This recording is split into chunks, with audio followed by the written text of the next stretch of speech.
Video के and में हमने देखा था कि वेजिटा और किंग सैडाला एक दूसरे से मिलते हैं और अपने आप को इंट्रोड्यूस करते हैं।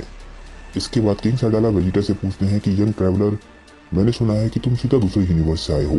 मैं जानना चाहूंगा कि तुम्हारी कहानी क्या है और तुम आखिर यहाँ पर क्यों आए हो। वेजिटा बोलता है कि मेरे पास बिल्कुल भी समय बर्बाद करने के लिए नहीं है, इसलिए मैं तुम्हें कहानियां नहीं सुना सकता। वेजिटा की ये बात सुन के कलीफला, केल और काबा एकदम से हैरान रह जाते हैं। वेजिटा कुछ बोलने ही वाला होता है पर किंग अपनी सीट पर जाके बैठ जाते हैं और बोलते हैं कि कहानी सुनना या सुनाना किसी का भी समय बर्बाद नहीं करता, करता है क्या। और ये बात बोलते बोलते किंग सैडाला के चेहरे पे एक अजीब सी कामनेस होती है। वेजिटा बोलता है कि तो ठीक है, अगर ऐसा है तो मुझे बताओ कि तुम्हारी कहानी क्या है। तुमने अपने पैलेस को जमीन के अंदर क्यों बनाया है? मैंने ऐसा पैलेस कभी नहीं देखा जो कि जमीन के अंदर बना हुआ हो। किंग सैडाला बोलते हैं कि इसका भी एक कारण है। हमारे सैयन लोगों ने हमेशा से ही उतनी शांति को नहीं जाना है जो आज तुम देख रहे हो। किंग सैडाला बोलते हैं कि मैं नहीं जानता कि सैयंस तुम्हारे यूनिवर्स में कैसे होते हैं, पर हमारे यूनिवर्स में सैयंस दूसरों को झुका के और वायलेंस के थ्रू ही रूल करना जानते थे। एक समय ऐसा था जब मैं भी एक बहुत ही खतरनाक योद्धा था। उस समय मैं सिर्फ लड़ाई की भूख और ताकत के लिए जीता था। हमारी पूरी सैयन रेस पूरी तरीके से जंगली थी और हम सिर्फ लड़ाइयाँ करना जानते थे। और तुम कह सकते हो कि उन सभी लड़ाइयों की वजह से हमारा दिमाग खराब होता जा रहा था। हमारे प्लेनेट की प्राचीन कहानियों में मंकी टेल्स का जिक्र है और उस ताकत का हमने कभी इस्तेमाल नहीं किया और शायद इसी वजह से वो समय के साथ गायब हो गई। हमारे लोग पूरी तरीके से बटे हुए थे और उस जमाने के सैयन किंग यानी कि किंग सैडाला ने एक बार फिर से प्रूव कर दिया कि वो एक बहुत ही महान किंग थे। और ये चीज प्रूव करने के लिए वो पूरी की पूरी सैयन प्रजाति को एक साथ लेकर आ गई। हम सभी ने एक दूसरे के साथ अलायंस बनाई और इंटर स्पीशीज यानी कि एक दूसरे की स्पीशीज के साथ घुल मिलकर हमने अपने अपोनेंट्स का सामना किया। इसी इंटर स्पीशीज के जरिए शुरुआत में मैं सिर्फ एक सिंपल आर्मी जनरल था जो कि अपने किंग के आइडियाज को मानता था और उन्हें सपोर्ट करता था। मैं अपने राजा के प्रति बहुत ज्यादा लॉयल था, जितना लॉयल शायद कोई और नहीं होगा। धीरे धीरे करके किंग मुझे रिकॉग्नाइज करने लग गए और मेरी रैंक बढ़ती चली गई और धीरे धीरे करके एक तरीके से मैं राजा का दाहिना हाथ बन गया। हम सैयंस एक के बाद एक लड़ाई लड़ते चले गए और कई साल बीत गए। मैंने अपने कई दोस्तों को मरते हुए देखा पर मेरे राजा के प्रति मेरी लॉयल्टी कभी कम नहीं हुई, बल्कि वो धीरे धीरे करके बढ़ती ही चली गई। मैं खून देखने का बहुत ज्यादा आदी हो चुका था और मेरे चेहरे के स्कार से शायद ये बात क्लियर होगी, पर एक बारी एक ऐसी बात हुई जो मैं कभी बर्दाश्त ही नहीं कर सकता था। वो अपने आप को खूनी गिरकिन कहता था। वो शायद वो शख्स था जो किंग से सबसे ज्यादा नफरत करता था। ये शख्स हमारे राजा से कभी जीत ही नहीं पाया। हमारे राजा ने इसे एक नहीं कई बारी हराया, पर हर बारी हराने के बाद उन्होंने उसकी जान बख्श दी, जो कि उन्हें भारी पड़ा और वो बात मुझसे बर्दाश्त नहीं हुई। मैं दिन रात गिरकन को ढूंढने में लग गया। मुझे उससे बहुत ज्यादा नफरत थी और जिस दिन वो मुझे मिला मैं काफी ज्यादा हैरान था। मैंने उसे बहुत ही आराम से हरा दिया। मुझे लगा था कि उसे मारने के बाद मुझे काफी ज्यादा रिलीफ मिलेगा, पर वो सिर्फ एक धोखा था। मेरा पंच उसके पेट के आर पार हो गया था, पर उसे मारने के बावजूद मेरे दिल का खालीपन फिर भी नहीं भरा। जब मैंने अपने हाथ को उसके पेट से निकाला तो मैंने सिर्फ खालीपन देखा और एक तरीके की एंडलेस टनल को देखा। वही शेप मेरे दिमाग में बस गई और इसी वजह से प्लेनेट सैडाला का जो करंट पैलेस है वो जमीन के अंदर है, क्योंकि हमारे पिछले राजा के कोई भी बच्चे नहीं थे और सैयन आर्मी में मैं सबसे ऊंची रैंक पर था। इसीलिए सभी लोगों ने मेरे लिए मिलकर वोट किया और हमारे पिछले राजा के बाद मुझे राजा बनाया गया। आज भी जब मैं अपने आप को देखता हूँ तो मैं अपने खोए हुए भाइयों के बारे में सोचने से खुद को नहीं रोक पाता। जिस दिन मैं राजा बना था उस दिन मैंने अपने आप से वादा किया था कि मैं पिछले किंग के आइडियल्स को ही फॉलो करूंगा और इन चाइल्डिश वॉर्स को खत्म कर दूंगा और सभी के सभी सैयंस को मिला के रहूंगा। मैंने जो अपनी चोटी बनाई हुई है मैं इसे हर सुबह बनाता हूँ ताकि मैं अपने वादे को याद रख सकूं और उस वादे को पूरा करने की पूरी कोशिश करूं। एक सैयन जो कि अपनी कन्विक्शन से नहीं जुड़ा होता वो एक तरीके से एक धोखेबाज है। ये सब बातें मैंने तुम्हें इसलिए बताई क्योंकि मैं जानता हूँ कि तुम यहाँ पर किसके आए हो और मैं तुम्हें ये बताना चाहता हूँ कि ये लड़ाई हमारे बिना होगी, इसीलिए गुड बाय।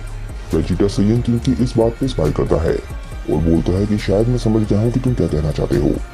तुम शायद मौत से डरते हो। काबा वेजिटा की ये बात सुन के हैरान रह जाता है और रोबोट्स भी एकदम से लड़ने के लिए तैयार हो जाते हैं। सैयन किंग को बहुत ज्यादा गुस्सा आता है। वो बोलता है कि क्या तुम्हारी हिम्मत कैसे हुई। वेजिटा सैयन किंग को देख के स्माइल करने लग जाता है और वेजिटा की जिंदगी में बहुत सारी चीजें हो चुकी हैं और ये वेजिटा वो नहीं है जो ईगो से भरा हुआ था। ये अब पास्ट वाला वेजिटा नहीं रहा, इसीलिए हम वेजिटा को स्माइल के साथ कुछ ऐसा करते हुए देखते हैं जो शायद वेजिटा पहले कभी नहीं करता। वो किंग सैडाला के सामने झुक जाता है वेजिटा किंग सैडाला के सामने झुका हुआ होता है और किंग सैडाला एकदम से खड़े हो जाते हैं। काबा और केल वेजिटा को देख के बिल्कुल हैरान रह जाते हैं और कलिफ्ला बोलती है कि ये क्या, वेजिटा झुक गया कैसे? और इसके बाद वेजिटा बोलना शुरू करता है। वो बोलता है, किंग ऑफ सैडाला, फादर ऑफ ऑल साइयंस, मैं आपसे विनती करना चाहता हूँ, हम चाहे आज जो भी करें, हजारों लोग मरने वाले हैं और ये हम पर है कि वो हजारों लोग हमारे ना हो। और यहाँ पर मैं आपकी बात को दोहराना चाहूंगा, एक राजा जो कि अपने प्रोमिसेस को पूरा नहीं करता वो एक धोखेबाज है। इसके बाद सीन चेंज होता है और हम एक बर्फीले प्लेनेट पर पहुंच जाते हैं जिसका नाम निबुर होता है। हम देखते हैं कि यहाँ पे फ्रॉस्ट और हिट है। फ्रॉस्ट हिट का पीछा कर रहा है और बोलता है कि तुम मेरे लिए इतना तो कर ही सकते हो ना। हिट बोलता है नहीं। फ्रॉस्ट बोलता है कि मैं तुमसे भीख मांग रहा हूँ, मुझे बस एक असैसिनेशन की टेक्निक सिखा दो। हिट बोलता है नहीं। फ्रॉस्ट बोलता है कि अगर तुम मेरी मदद नहीं करोगे तो मैं उसे सबक कैसे सिखाऊंगा। हिट बोलता है कि वो तुम्हें खुद करना होगा, मुझे मेरा काम करने दो। फ्रॉस्ट बोलता है कि मैं समझ गया, ये तुम्हारी कोई टेक्निक है जिससे तुम मुझे सबक सिखाना चाहते हो, सही कहा ना। हिट बोलता है नहीं।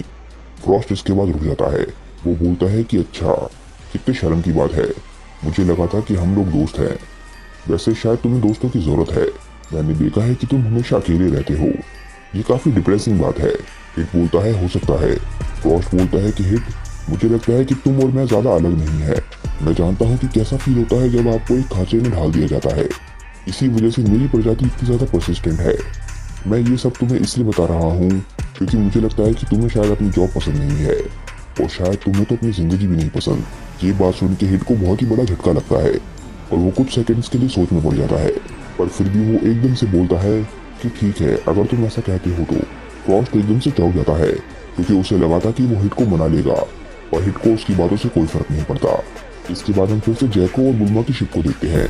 बुल्मा पूछती है कि जैको, हमारी ट्रिप में अभी कितना समय बाकी है? जैको बोलता है कि अभी 2 दिन लगेंगे। बुल्मा एकदम से जैको की बात पे हंसने लग जाती है और बोलती है कि जैको, तुम कभी कभी बहुत ही फनी बातें करते हो, सच बताओ। जैको बोलता है सच में, मैं मजाक नहीं कर रहा। बुल्मा बोलती है कि क्या, मुझे उम्मीद है कि तुम हम सभी के लिए खाना लेकर आए होगी। जैको बोलता है नहीं, मेरे पास एक चॉकलेट थी, वो मैं खा चुका हूँ, इससे मेरा 4-5 दिन का काम तो चल ही जाएगा। चिलाई एकदम से सुन के हैरान रह जाती है। जैको बोलता है कि अब तुम भी मुझे परेशान करना तो शुरू नहीं कर दोगी। हम देखते हैं कि वो भी कुछ खा रहा होता है। वो बोलता है कि अगर तुम चाहो तो तुम ये खा सकते हो, मेरे पास मकड़ी की 6 टांगे हैं, शिप पर आने से पहले मैंने पेट भरकर खाया था, इसमें जूस भी है, अगर तुम भूखे हो तो खा सकते हो। सभी लोग मकड़ी की टांग की तरफ घिन करके देखने लग जाते हैं क्योंकि कोई भी मकड़ी की टांगों को नहीं खाना चाहता और सभी लोग मना कर देते हैं। बोली कहता है ठीक है। बुल्मा बोलती है कि ये जर्नी तो बहुत ही ज्यादा लंबी होने वाली है और इसके बाद हम देखते हैं कि उनकी शिप फिर से सैडाला की तरफ बढ़ रही होती है। इसके बाद हम एक बार फिर से किंग सैडाला के पैलेस में आ जाते हैं। रोबोट्स बोलते हैं कि क्या हम हमला करना शुरू करें? किंग सैडाला रोबोट्स को रोक देते हैं और बोलते हैं कि अब जो करना है वो तुम नहीं करोगे। नौजवान, मुझे बताओ कि तुम क्या बोलना चाहते हो। वेजिटा बोलता है कि आप जानते हैं कि मैं किस बारे में बात कर रहा हूँ, आपने भी वो बातें सुनी है जो हमने सुनी है। आप चाहे ना चाहें, एक लड़ाई बहुत ही जल्द शुरू होने वाली है और ये बात आपको पता होनी चाहिए कि ये लड़ाई सिर्फ साइंस के बीच की लड़ाई नहीं है। इसीलिए मैं आपसे एक सवाल पूछना चाहूंगा, आप क्या करेंगे जब दुश्मन आपके दरवाजे तक पहुंच जाएगा? क्या आप एक सफेद झंडे के साथ हार मानकर उनका स्वागत करेंगे?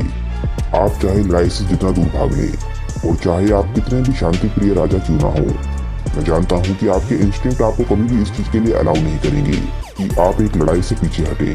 इसके बाद वेजिटा खड़ा हो जाता है और बोलता है कि मैं इस बात की गारंटी तो नहीं दे सकता कि कोई भी नहीं मरेगा, पर मैं वादा करता हूँ कि मैं हर एक सैयन को सैयन कहलाने लायक बना दूंगा।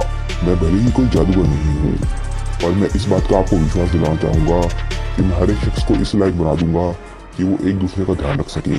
और इसके बाद वेजिटा पीछे मुड़ के काबा और कलिफ्ला की तरफ देखता है। वो बोलता है कि मैं जानता हूँ कि आपके बीच में काफी सारा पोटेंशियल छुपा हुआ है। कलिफ्ला ये बात सुन के हैरान रह जाती है क्योंकि वो जानती है कि वेजिटा उसके बारे में बात कर रहा है।